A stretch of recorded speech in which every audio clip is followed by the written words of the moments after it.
Painit ng painit ang bakbakan sa PVL Reinforced Conference, lalo na sa laban ng Farm Fresh kontra sa Galleries Tower High-Risers na nagtatampok ng pangalawang pinakamahabang set sa kasaysayan ng PVL na umabot sa score na 37-35 sa ikalawang set.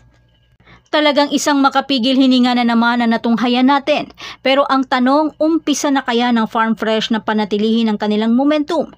Kaya na kaya nilang itawid ang kupunan sa next level? Pero bago pa man ang lahat, kung hindi ka pa nakapag-subscribe, please like and subscribe at pakispike na rin sa bell button para lagi kang updated sa mga volleyball ganap. Ang Farm Fresh ay nakakuha ng unang panalo sa Pool A ng 2024 PVL Reinforced Conference sa pamamagitan ng isang laban na umabot sa 5 set laban sa Galleries Tower sa score na 25-22, 35-37, 23-25, 25-20 at 15-10 na ginanap sa Field Sports Arena. Kasunod ng isang 10 araw na pahinga para sa mga koponan sa Pool A dulot ng bagyong naranasan noong nakaraang linggo, nagsimula ng umarangkada ang Farm Fresh sa tulong ng 21 points ni Yenny Murillo mula sa 26 na atake, 2 blocks at isang service ace upang magwagi para sa unang beses sa 3 laro.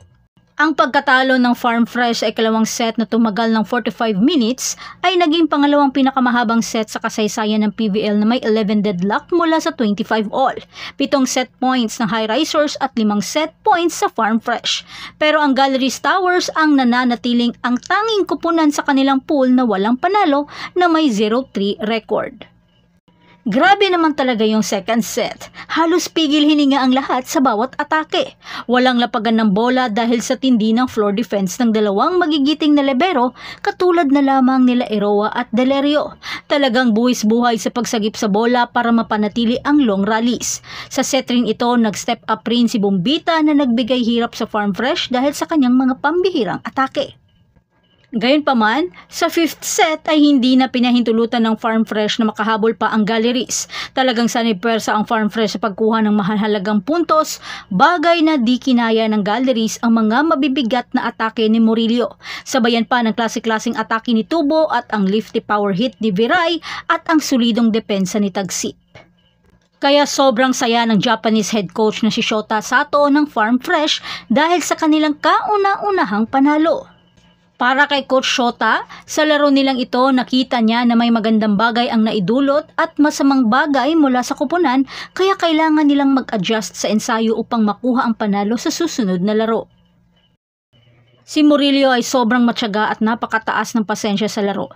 Talagang makikitaan mong palaban at hindi basta-bastang sumusuko. At siya ang may pinakamataas na puntos sa opensa sa conference na ito. Pinangunahan ng 8 mahahalagang atake sa 5th set tiebreak. Mayroon din siyang doble-dobling depensa na may 16 excellent reception at 10 excellent digs. Nag-iwan din ng malakas na impresyon para sa Foxes sina Caitlin Viray at Trisha Tubo na may 18 points bawat isa at si Tagsip na may 15 points. Nakompleto ng Farm Fresh ang lahat ng aspeto habang si Team Captain Louie Romero ay nagtala ng 27 excellent sets kasama ang kahangahangang 25 excellent digs at 12 excellent reception ng libero na si Janelle Delerio. Nakapagtala naman ng 19 points ang Thai import na si Sutadta pero hindi pa rin sapat upang mapanatili ang High-Risers sa laro. Sinuportahan siya ng magkasunod na 17 points display mula kina Franz Ronquillo at Grace Bombita na mula sa bench. At yan ang lahat para sa ating update ngayon. Manatiling nakatutok para sa iba pang mga balita mula sa mundo ng Philippine Volleyball. Huwag kalimutan mag-like, mag-subscribe at i-spike ang notification bell para hindi ma-miss ang mga susunod na video. Hanggang sa muli, patuloy na mag-spike at mag-dig sa ating channel.